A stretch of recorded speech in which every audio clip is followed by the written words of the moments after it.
Good day, everyone. I'm Joyce Bautista from Mapua University and currently studying industrial design. My thesis is all about heat therapy, an innovation for effective and safest way to ease menstrual pain.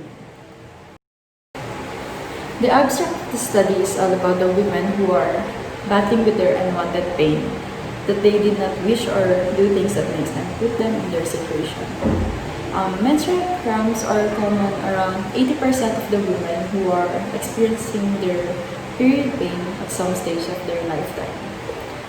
Basically, the period pain is the most common cause of pelvic pain.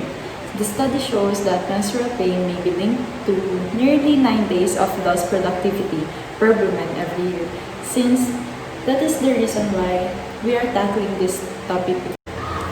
According to the British Medical Journal, menstrual symptoms include pain, heavy bleeding, low mood, and may be linked to nearly 9 days of lost productivity, as what we said earlier. The significance of the study is all about the women who are dealing with their period pain, yet dealing with their loss of productivity, since menstrual pain is something that we cannot prevent or something that we cannot stop. In the statistics of 32,748 Dutch women between the ages of 15 and 45, the 14% of the respondents are taking their time off from work or school, while the 80% said that they had to continue to work while they're being sick or feeling unwell. And it is also the result of being less productive. According to the statistics of Grandi, Ferrari, and Cagnacci, about 15.9% is the women who are never experiencing their menstrual pain. I mean, their unwanted pains.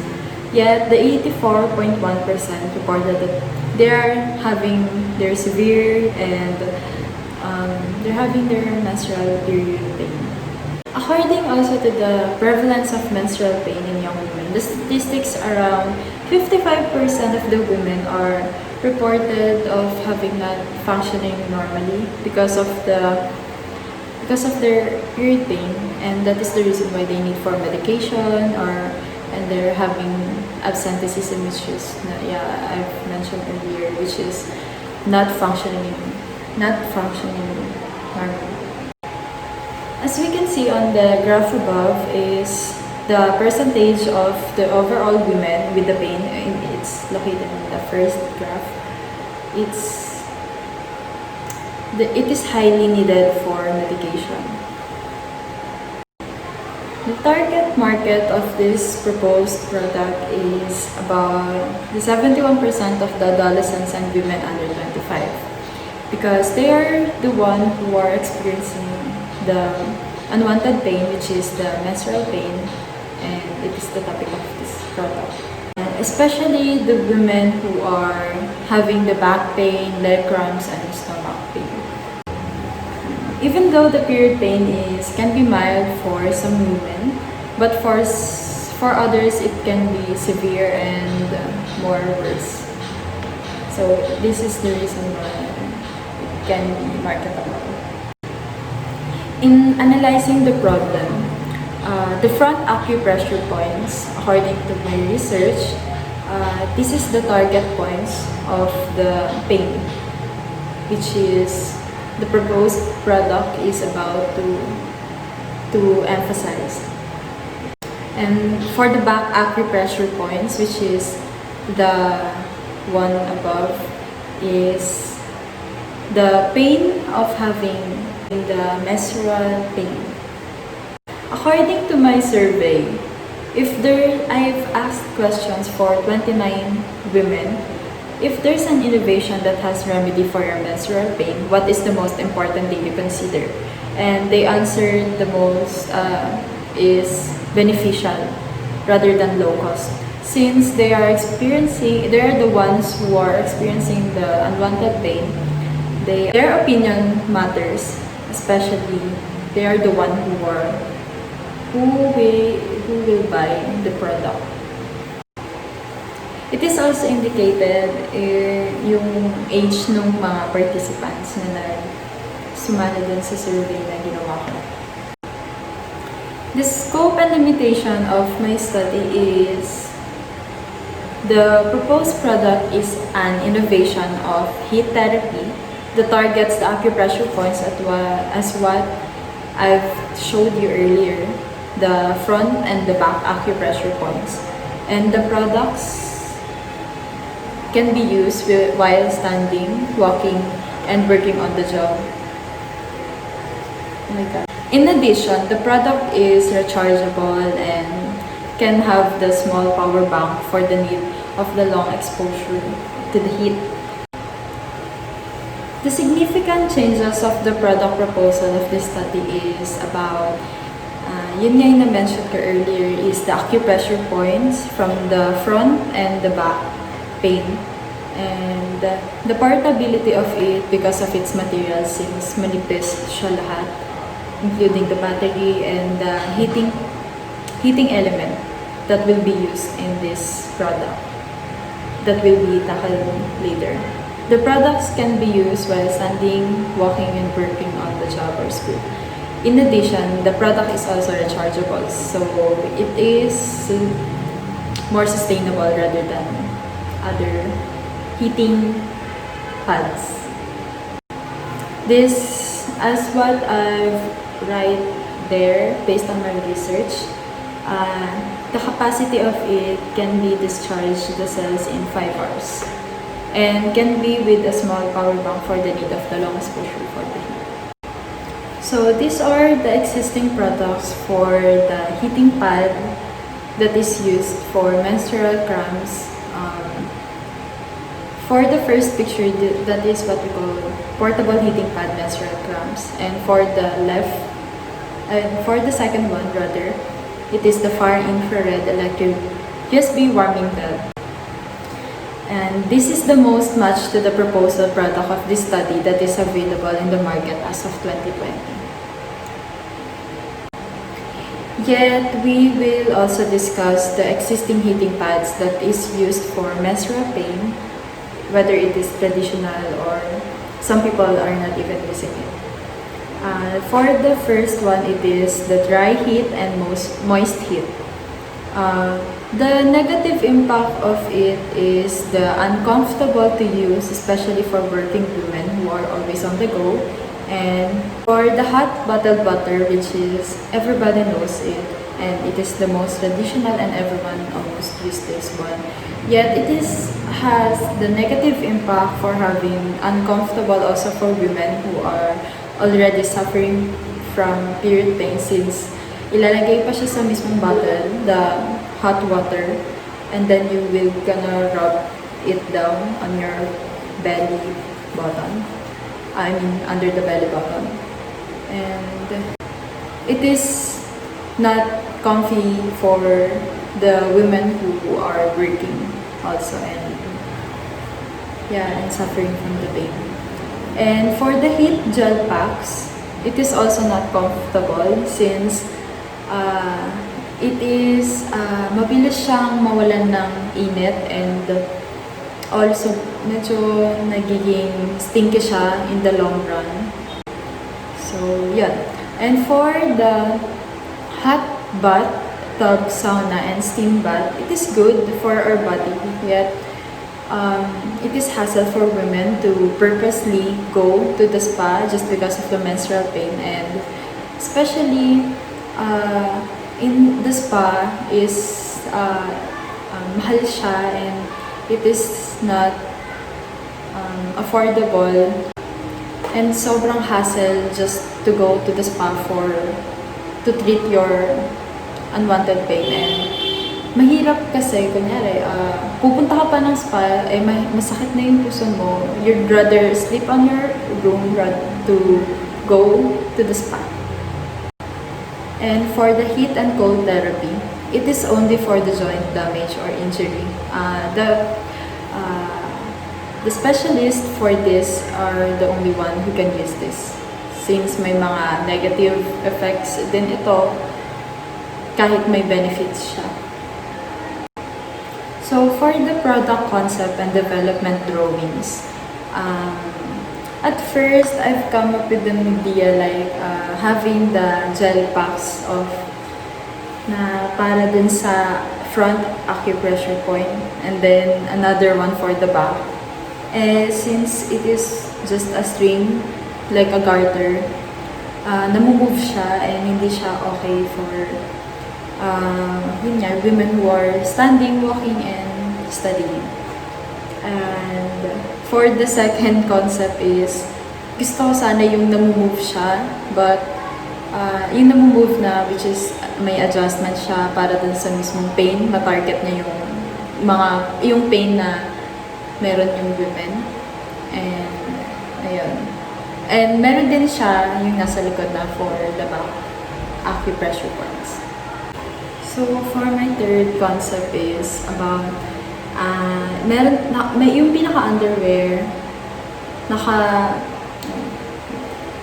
for my third concept is, yung pinaka-belt na may heating element, na may heating pad, is naka-attach siya sa mismong underwear to have the sturdiness na hindi siya gumalaw, and the reason na mas mabilis siyang masuot.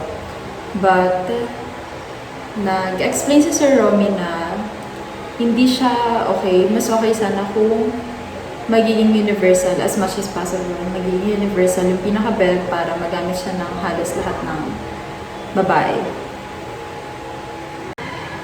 For my third and fourth concept, yun din siya.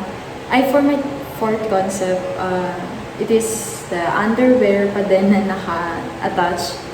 But, yun nga, kinestyon ako ni Sir Romy what if tatanggalin yung mismong heating element, and since cloth siya, paano siya huhugasan or lalabhan, and kaya yun, nagbago yung isip ko, and sinabi niya nga na mas dapat as much as possible na maging universal.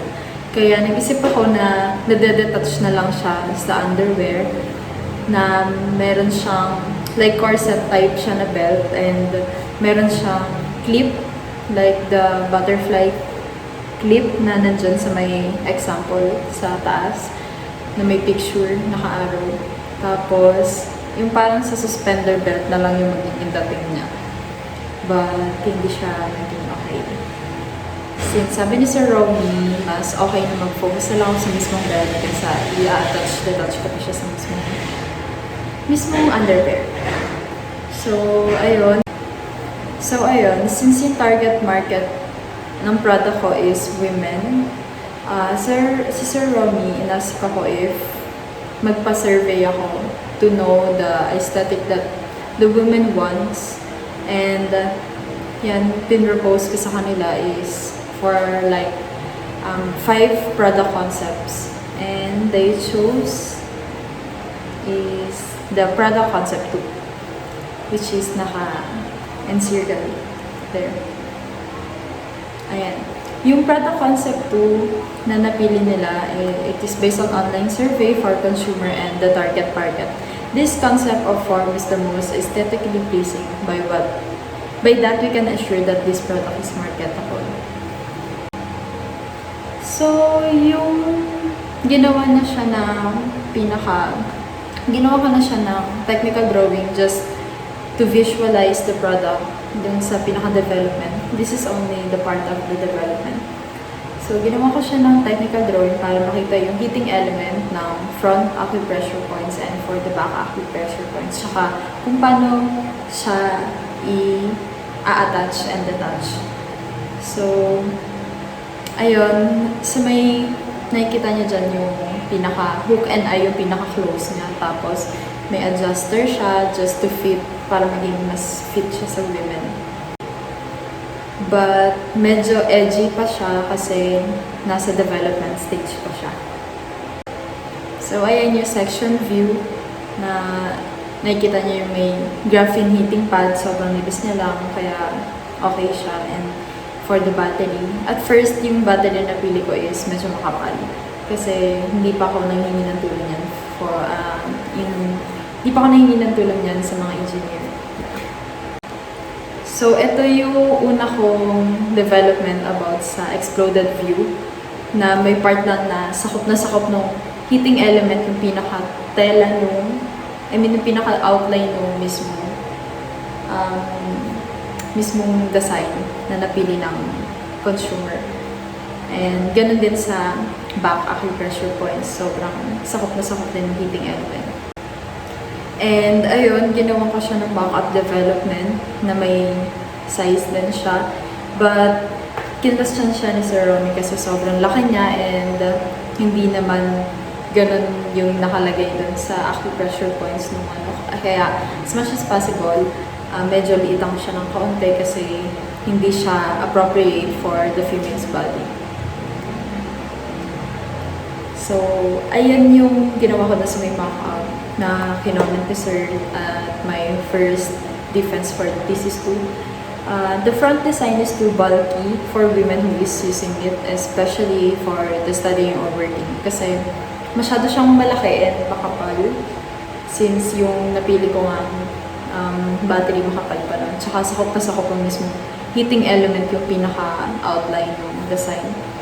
And yung sa may adjuster, nung una is plastic siya kasi naisip ko mas okay yung plastic kasi mas mura ganun, but it's not sustainable enough. And for at first also for my attachable and detachable para mabilis siyang masuot, velcro yung napili ko, but it is not sturdy and will lose if the product will be fitted in the body. Kapag super tight niya, yun yung mas gusto ng mga women since kapag masakit yung puso, minsan iniipit.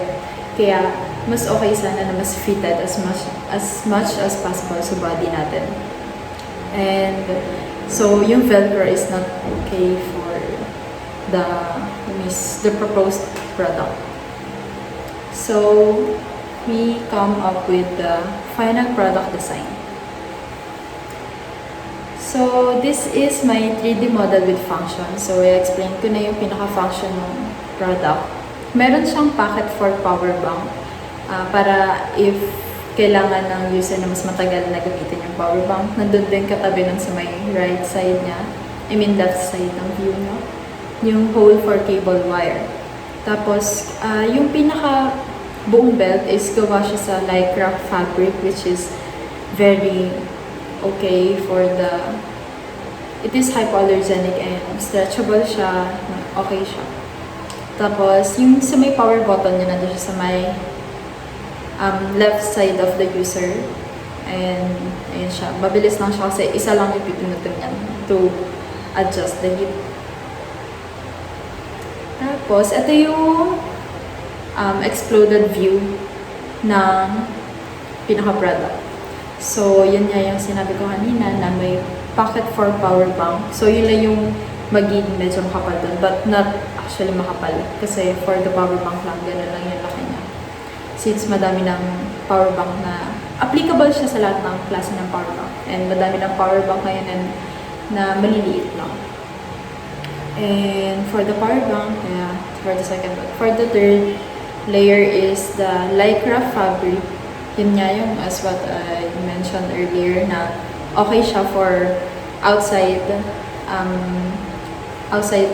appearance of the product, and also magbe-benefit din yung user na hindi siya ma-allergy or what. And for the kailangan kasi ng cushioning ng mismong product. Ayan, yun yung pinaka-partition niya dun sa fabric tsaka sa may graphene sheet, which is yun yung heating element na gagamitin.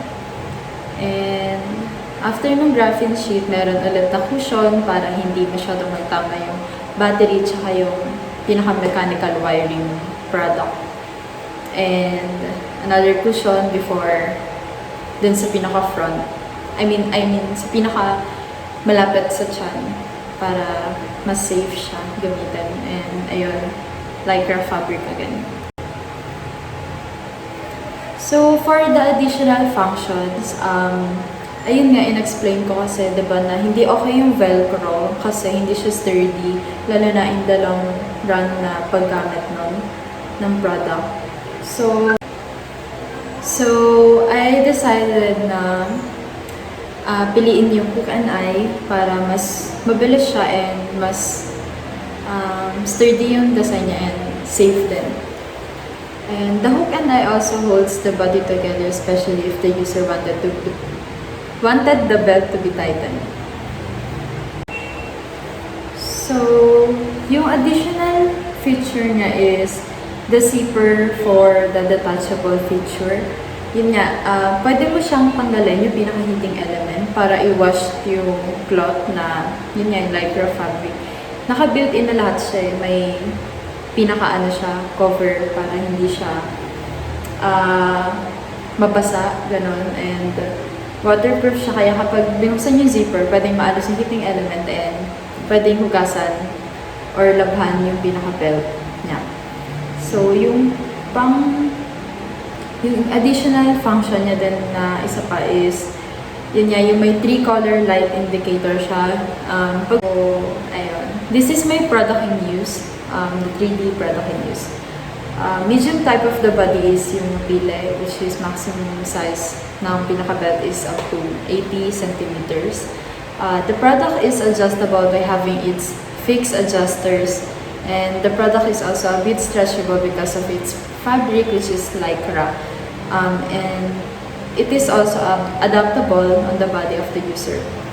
So ayun, pwede siyang ma-adjust. So yung adjuster ko is stainless na, not the plastic ones, para mas tumagal siya and mas elegant yung feature niya.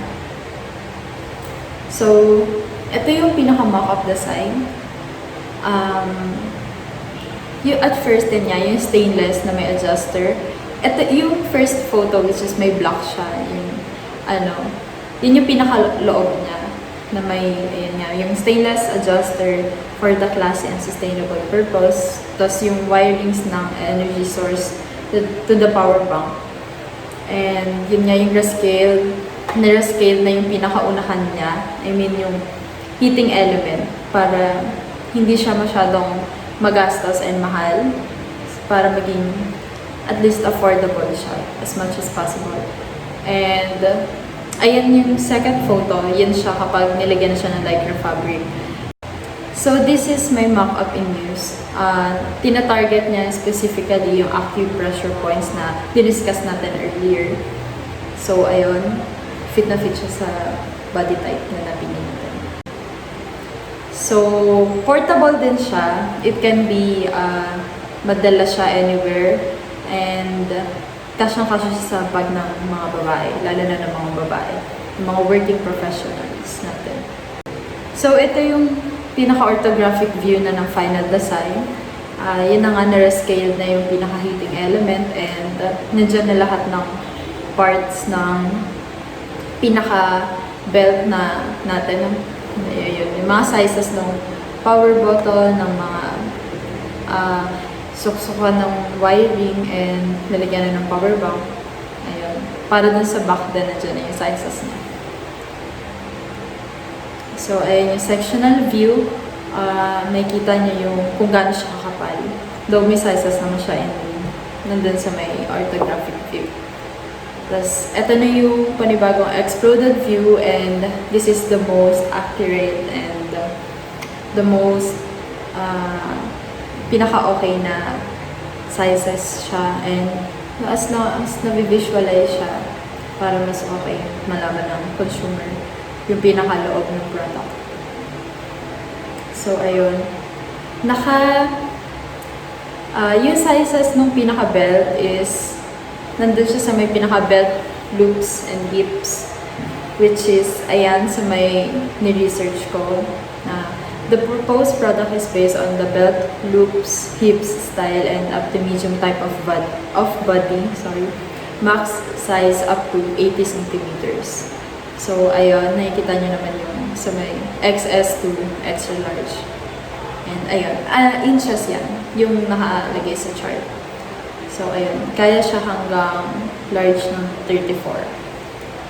Okay. And ito din yung ni-research ko and based to dun sa idealweightcharts.com. Yung pinaka-standard waist to height ratio for women in percentage, therefore 0.45 equals 45%.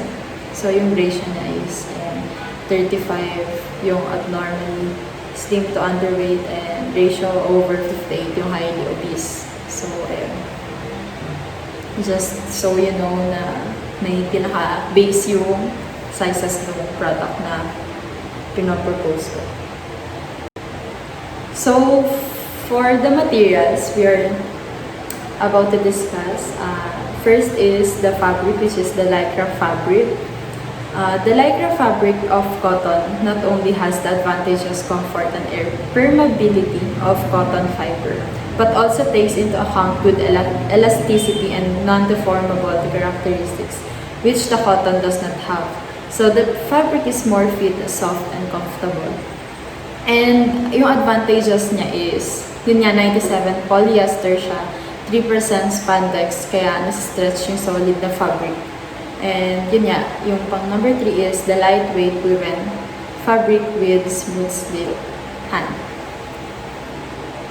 So, yung para sa temperature control niya, the heating pad starts at the lowest setting to start. Set the heating pad on the lowest setting. So, yung advantages na to is, meron siyang feature na nag-automatically shut down siya after 15 to 30 minutes to avoid burns or magka-injury.